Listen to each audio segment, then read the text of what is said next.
Awesome, man. Well, Mason, thank you for joining me. So this is for my interview and appraisal class. We're just going to talk for a little bit, about 20 to 35 minutes, 25 to 30 minutes.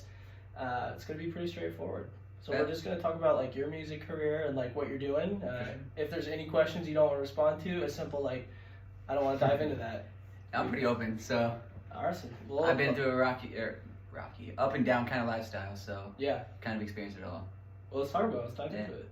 Run it up. So, your stage name is Mob Boss, Mhm. and you do EDM. Is that how you would define Yeah, it? pretty much. Everybody always tries to classify that it is dubstep. I kind of just do a little bit of everything, so that's why I just say I'm an EDM producer, EDM dubstep DJ, EDM DJ, whatever you want to call it. But yeah, typically just EDM DJ is what I go with because EDM's pretty broad spectrum of the whole genre itself, electronic dance music. So Yeah. yeah, kind of just rock with that rather than just like a specific genre, just because it is on a broad spectrum of what I play. Yeah. Is it because you don't want to like pigeonhole yourself? Not necessarily that.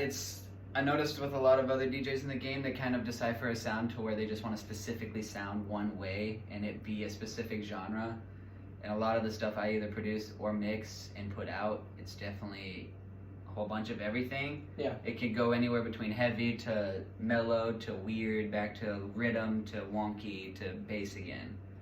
So that's why I always just describe myself as an EDM DJ, because just putting myself in a genre I feel like isn't right, just because I play such a broad spectrum of sound. Right. So Well, that makes sense. yeah. What started you like into music?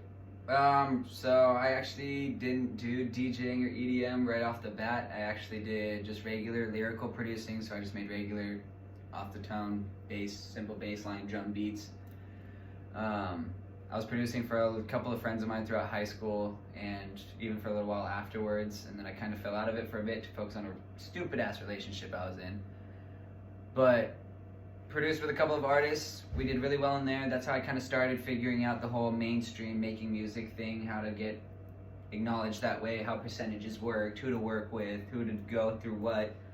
And there's honestly so many different spectrums to each part of either one song or a whole mix to when it comes to a music video or visuals or light production, photo crew, management, promoting. There's so many steps to just one thing to where kind of just becomes overwhelming. Right. And I've kind of learned upon myself to just kind of take it a step at a time, go slower, work with one person at a time. A lot of people kind of rush themselves. Yeah. And I've noticed if you just do one aspect of one part of a project at a time, which is why it takes me so long to release stuff half the time. I'm kind of a perfectionist when it comes to my music. I don't like putting it down unless I know it sounds exactly how I know it should sound. And a lot of people dog me for it or think I should be more frequent with releases, but at the same time it's like, well, I don't want to just make something and put it out just because it's something to put out. Right. If I want to get acknowledged, to actually get credit for bigger shows, you gotta have a product that's worth listening to, you know what I mean? Oh yeah. Yeah, for sure. So would you say those early years for you were one step at a time? Oh yeah, definitely one step at a time, because making beats for lyrical artists, aside from making just a straight off, it's literally the same kind of production. You just do different editing and different sounds. You literally you can make the same beat as you would a lyrical beat and just either speed it up, slow it down, and then you just add different editing and frequencies and then different vocals, and there you got an EDM song. Yeah. So it's relatively the same process, and that's how I got into EDM. I went to my first rave in like 2015. I was 17. It was Fun Wonderland. That's a 16 plus rave anyways. So I was like, okay, dope. Like, new thing. I was seeing a girl at the time. She wanted to show me what a rave was all about. So I was like, fuck it. Why not? Try it out. Yeah. I went, and I met a handful of people. I met even a couple DJs that were into producing the same aspect, but they were doing EDM production. I was just making rap beats. Like, I was just a producer that hung out with a bunch of weed smokers and people that just like to rap. And then these DJs started to fill me in on how literally producing the same kind of music that I'm listening to, because I was still relatively new at the time when I went, they were like, yo, it's literally the exact same build-up basis, like the whole shebang, like literally the whole build-up, the whole lyrical, the whole equalizer, all that stuff's literally the same as making a regular beat. And I was like, get the hell out of here, you're lying. So like I kind of like felt for the show. I ended up liking the show a lot, so I started to go a couple of more shows more frequently, kept doing my normal routine, and then I just kept meeting new DJs every other show that I was going to, and they just kept telling me the same thing. And I was like, okay, this is bullshit. There's no way. I need to find out for myself now. Like, I need to actually try this.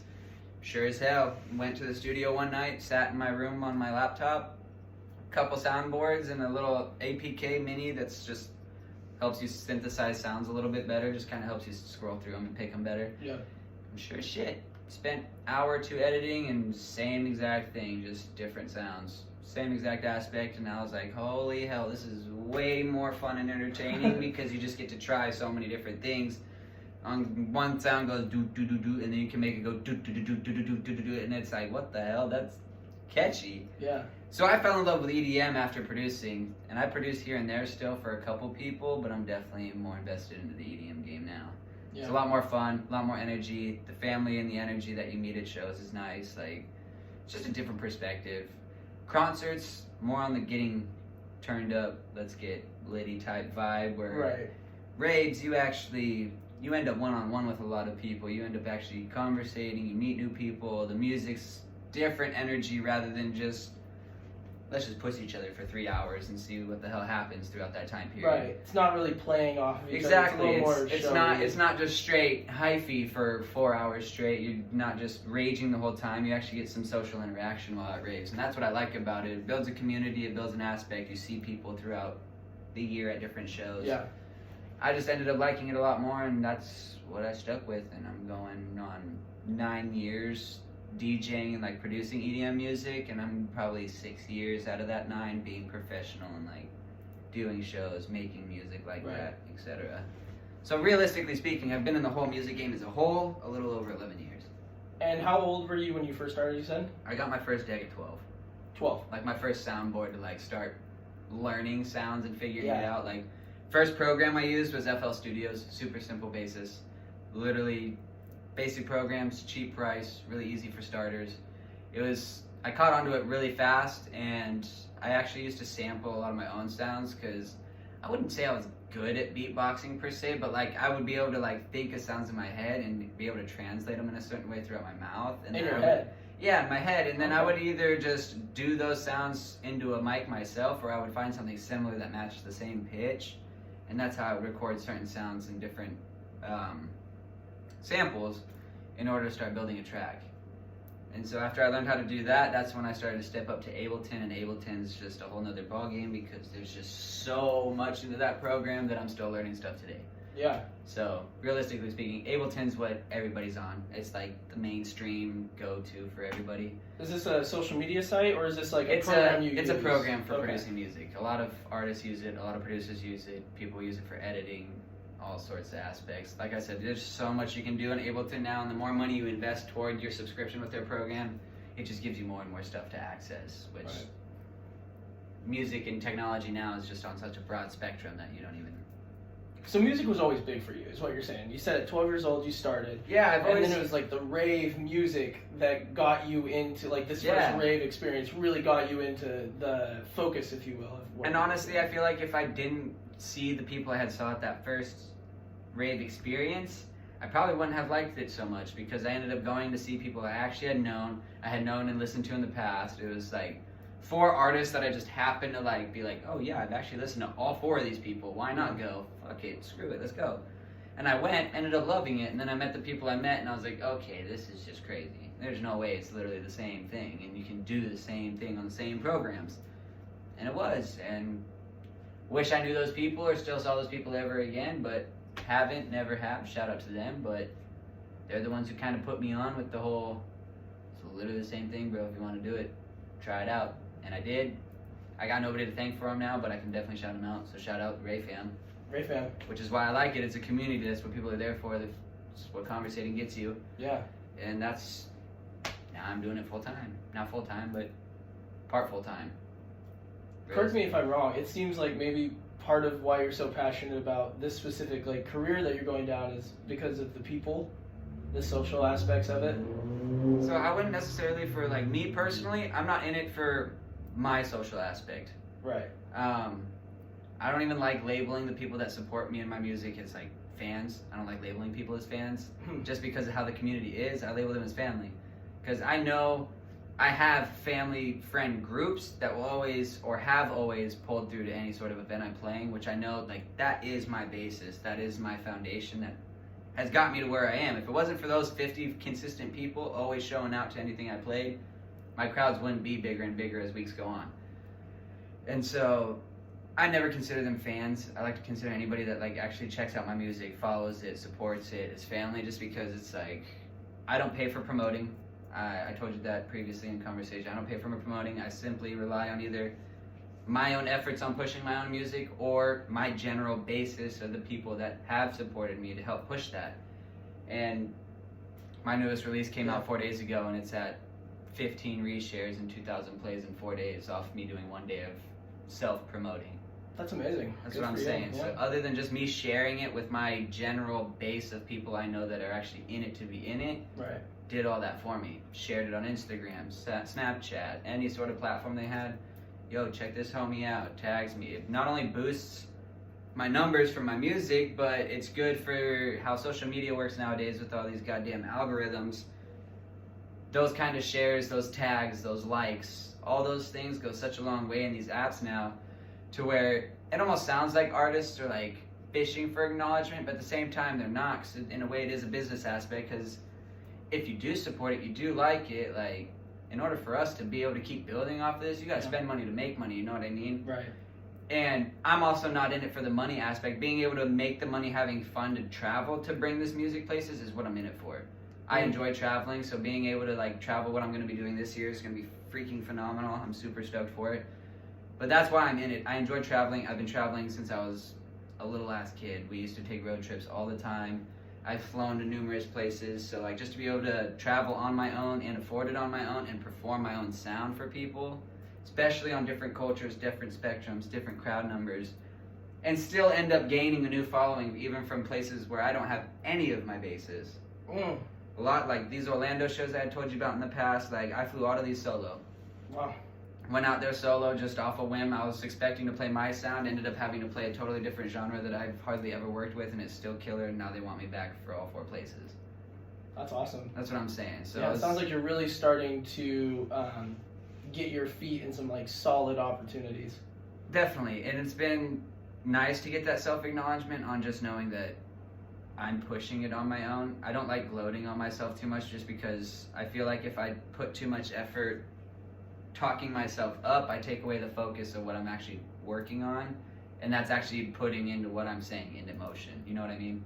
Yeah, you don't want to. I don't like giving sell false yourself hope. short. Exactly. I don't like giving false hope, and I don't like getting my supporters ready for something, and then I end up falling short, or something gets moved, or something gets changed. I've had that happen a couple times where it's honestly, I felt like it's made me look bad as like a consistent artist. I've had 2 shows that have fallen out or I've needed rescheduling, where it's like I really pushed these, talked them up, had a lot of people really excited for it, and it's got to be pushed 2 weeks back on like 3 days out. And stuff like that, or inconsistency on like release dates or whatnot, that stuff can really affect your career also. And mind me, I've honestly been on the same aspect, and a handful of the DJs I work with are all kind of on the same page.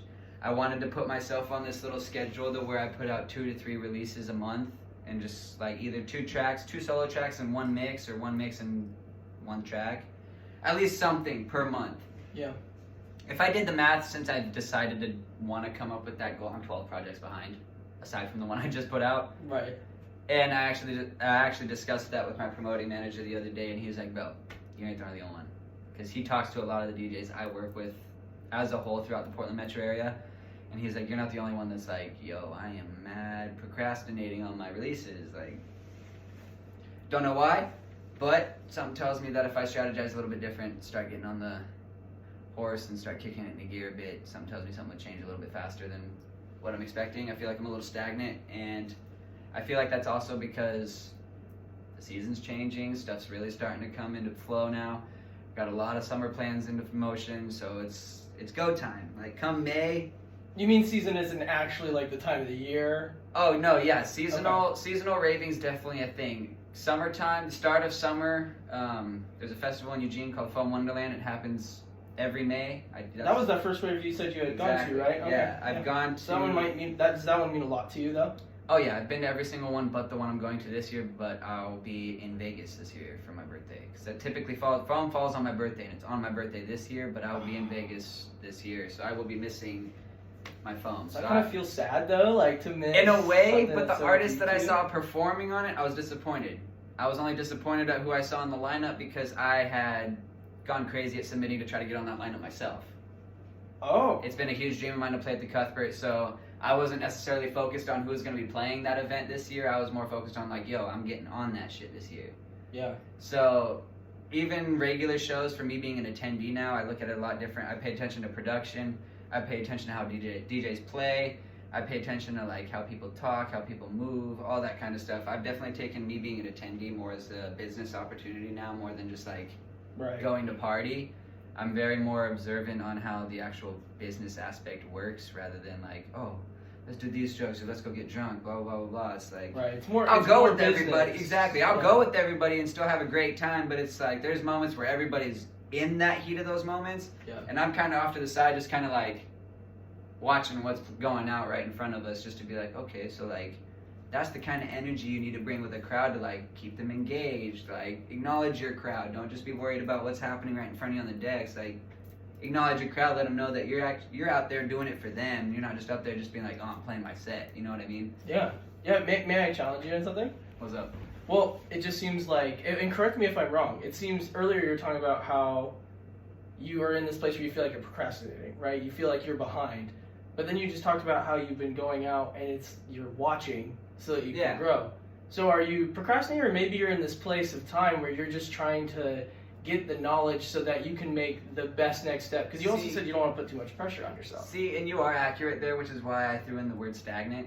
I'm comfortable where I'm at. I'm still working on stuff. I'm still keeping my plans in motion. I'm still staying on top of my schedule. Yeah. I may not be on schedule, but I'm staying with my schedule for the things that I do need to be looking forward to. It's like putting out music's one thing, keeping my like basis engaged is one thing. And it's the fact that I've got the numbers I have right now after it being 6 months since my last drop, like I couldn't be happier with how it's playing out right now, especially since a lot of people were getting on my head about like, yo, where's it at? Like I'm waiting for a new mix or something. Like what's happening? Because there was a couple times I was posting teasers and I was like, yo, new mix loading or like new transmission inbound, stuff like that, just because it is an alien-based mix. So that's why it's like intergalactic dubstep mix. That's why I was using all those terms on the teasers, and then everybody was just wondering 3 weeks over time. I was like, yo, where's it at? 3 weeks over time, I was either attending shows or I was actually working on the project itself. Now it's here, and I've gotten the numbers I've gotten. Yeah, you said project. Can you maybe define project? Because I always label a mix as a project just because it can go anywhere between 30 minutes and an hour and a half. So when you release, let's say you release music, right? You're not releasing like an album where it's like 10 2-minute songs. What does it really look like for you? So for me, my categories is album's an album. You know what I mean? So an album would be an album. EPs, it's just a shorter version of an album basically. It's about 3 to 4 songs. An album's about anywhere between 10 to 13. Okay. And then a project for me is a mix. It's anything between, like I said, a half hour to an hour long, and that's just anywhere between 150 to 300 tracks within an hour. Oh, okay. So You it's know what like, I mean? yeah, like almost like a playlist, but it's designed to just be played through. It's just and that's where a lot of my shares and a lot of my plays come from. Is a lot of people use my stuff for the gym, or for just like doing everyday activities because it's just something to have on. Yeah. Little do people know that shit helps with the algorithm so much. So knowing that I have people that are involved with the gym, male and female, like that's every time they go, it's the first thing that pops on their shuffle. So it's like that recognition on the track does so much for my numbers and pushes my music, gets it moved to playlists, gets it spread throughout the app because the app's recognizing, hey, people are engaging with this, like let's move it here and get it more engaged. Yeah. That's what happens. The more people, that's why I push people to share it, the more reposts it gets, and the more shares it is on people's SoundCloud. SoundCloud will then take that mix and put it in like top 50 freshly released dubstep. And then since it's a dubstep category mix, it'll just be a list of tracks or mixes people have put out within the month. Yeah. And if people just type in dubstep, they can just click that and then, oh shoot, alien-based mix, bet. There it is. Anybody that likes aliens or think aliens are intriguing and sees that cover art, they're gonna be like, what the? Which seems to be a common theme in the rave scene, right? People like weird stuff. So anybody, you see intergalactic dubstep mix and see a wonked out alien looking at you in the cover art, I would click on it too. Right. So it's been really good. I've enjoyed it. It's been definitely an up and down road for sure, but it's played out in the end. It's definitely had its negatives, but it came out with a lot of positives after those. So I know for me, I Can't wanted complain. to pursue music when I was younger. That was something I was really passionate about. I taught myself guitar. I was in a bunch of choirs, music, you know, a little bit different, not EDM, you know? see, I can't sing.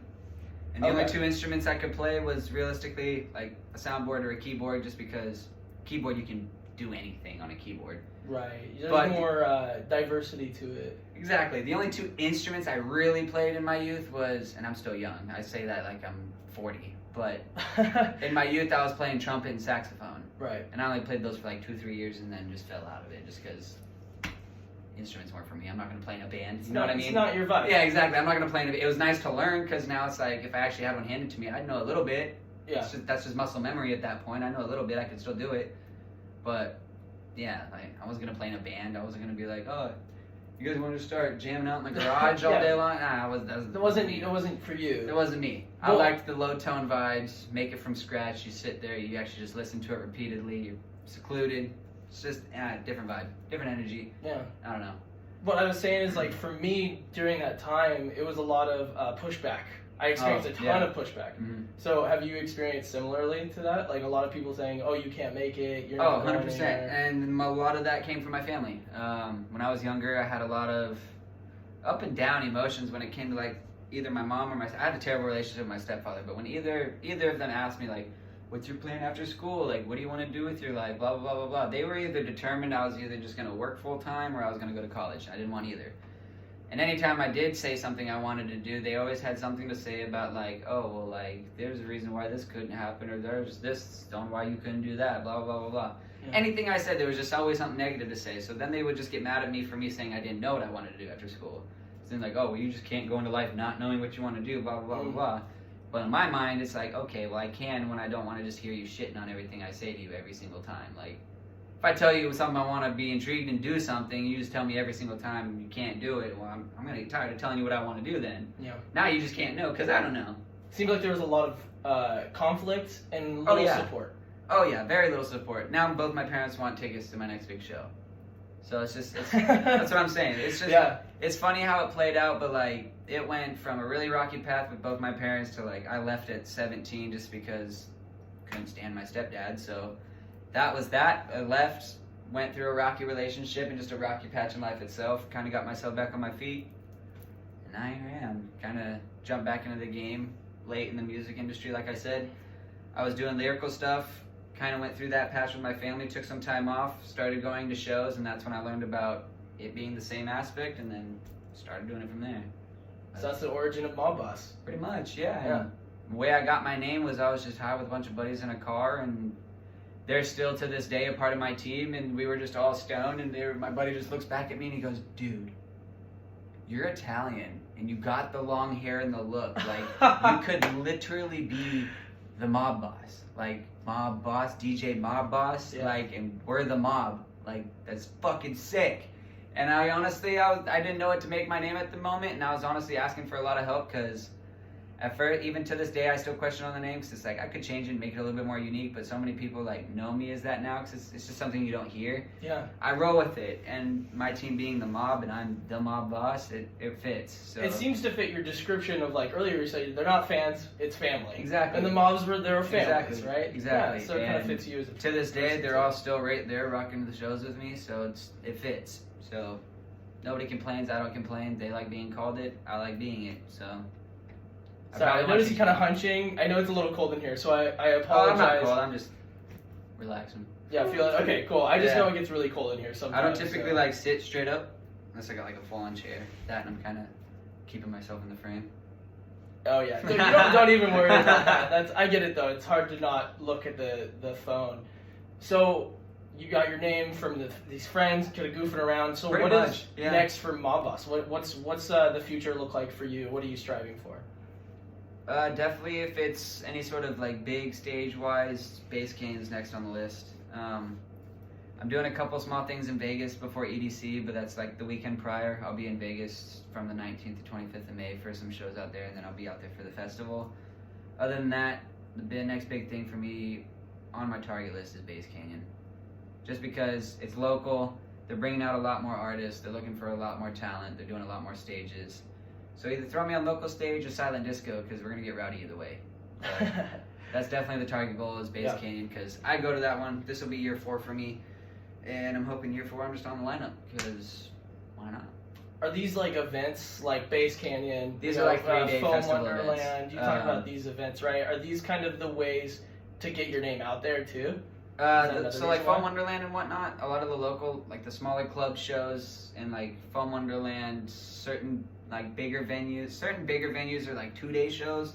Those would be considered festivals. The bigger festivals I'm talking about are 3 days long. And this is where you can either play one day or you play each time frame each day of the weekend. Yeah.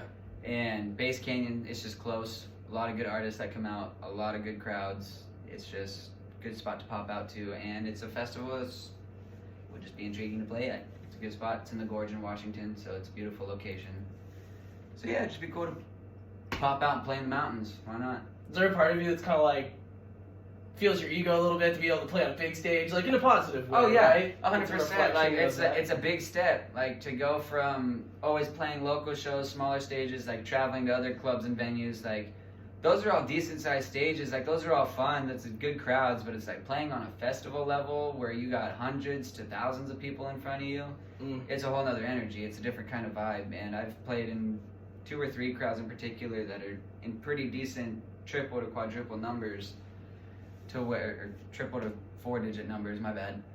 And it gets a little crazy. And the energy when the numbers get bigger is just next level. You don't know really how to describe it unless you're kind of there in the moment. But hearing 1,000 people scream at you is something next generation. Like, I don't know. The next wave of music is going to be crazy. EDM, I feel like, is going to blow up in a more broad spectrum here in the next 3-4 years just because of the wave of people that are in it. There's so many younger DJs coming into the game. There's so much newer stuff with technology that people are figuring out to where it's getting to be too easy to make music. You know what I mean? No, I get what you mean. I like I said, I had spent some time in doing studio work. We kind of talked about that. I kind of watched you play the other night, which thank you again for having me. That was fun. It was super fun. It was long, but it was fun. Yeah, it was great. But within that, right, you talk about music is getting easier to produce. Yeah. So I think a lot of people would say that, like, because it's easier, you're going to see more people. But do you think because it's easier, the skill rises to the top because it's easier to see the true talent? I think people with less skill have a better chance of getting acknowledged with it being easier, just because if you're technologically inclined and know how to figure your stuff out and you're just not very good at it, but you know how to kind of like quote unquote cheat the system and make a hit song off one go, and you're just basically a one-hit wonder because, like I said, you don't have that skill level yet, but you managed to make something that everybody just so happened to like and it got you noticed. What's next? What are you going to do when somebody that signed you or gives you a multi-million-dollar deal and you got nothing else to show for it but that one track that you just so happen to whip up? Yeah. And I feel like that's where a lot of DJs or a lot of just artists in general don't get their opportunity or shot, is because so many people just get like acknowledgement off this one thing, and that's the only thing you hear them for months on end, and then nothing happens afterwards. Yeah. And then, okay, you got this person getting paid hundreds of millions of dollars for what? For them to make one song, and then you got these other artists that don't even get looked at, and they got years worth of music in motion with hundreds upon hundreds of thousands of streams and nothing out of it. Yeah. List of shows, list of festivals, you know what I mean? Yeah. And a lot of artists I feel like are just underappreciated. I mean, me, obviously, I would feel like I'm on that list too, just because any talented artist is going to feel that way. Anybody that thinks they should be on some sort of acknowledgement is going to probably tell you that. I tend to not think in that aspect because it's not about me. It's just whether or not I enjoy making the product, then other people enjoy it. Right. You know what I mean? I try to stay as humble as I can about it, just because if you get too in your head about it, I feel like when you get in your head, that's when you get distracted, and then you're just too over the top. And you don't want to become one of those one-hit wonders, right? Exactly. No, never. I like having a creative mindset. I like staying with the flow. I like always having something new, which is why I do draw out my drop time sometimes, just because it's like, yo, good sound takes time. Like, that's just how it is. Yeah. So anytime people are like, yo, put something out, it's like, all right, it's coming. Just when, I don't know, just wait. It'll come. It'll be here. It'll come. Yeah. Well, Mason, Mob Boss, Yeah. thank you so much for your time, man. Oh, It's, yeah. it's been really It was awesome. Where can people listen to your music? I'm working on getting everything on Apple Music, Spotify, and whatnot this summer, but right now you can find it all on SoundCloud. And then what's your next gig? My next gig, that is to be announced. Actually, it might be Monday. Monday Meltdown has been a consistent thing I've been doing. It's located in Portland at Rainbow City. All right, Rainbow City, Monday. What yeah. time? Yeah, that ranges. You can find Monday Meltdown's site. It's like Monday Meltdown PDX, I believe, on Instagram. They post all the events, set times, all that good stuff. You got socials people can follow to get that info? Oh yeah. All my socials are linked to that Monday Meltdown account. So. All right, Yeah. sounds good. Well, Oh, yeah. thanks, man. Appreciate it again. Of course. Till next